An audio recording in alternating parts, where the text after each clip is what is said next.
Қайырлы күн, құрметті әріптестер, оқырмандар.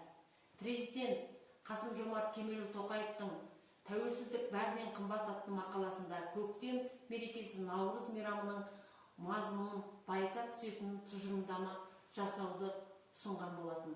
Тәуелсіздігіміздің 30 жылдығына орай Наурыз мейрамын 10 күн бойы атап өту ұсынылды. 16 наурызды шежіре күні деп бекітті.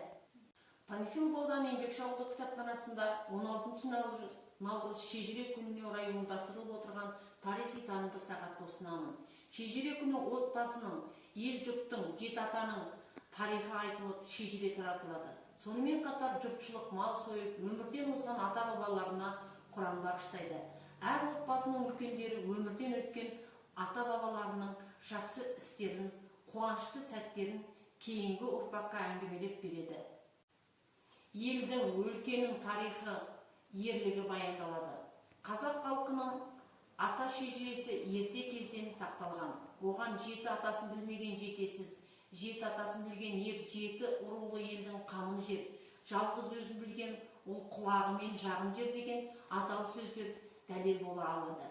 Жеті ата қазақ халқының дәстүрлі салт санасындағы әркімнің ата жағынан тегін таратудың нақтылы жүйесі.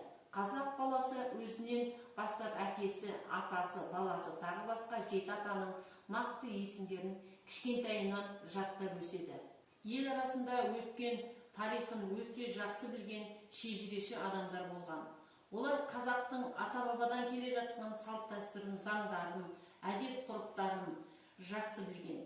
Көшпенділердің дүние танымын жете түсінген. Небір аңыз әпсана жырларды жадында сақтаған.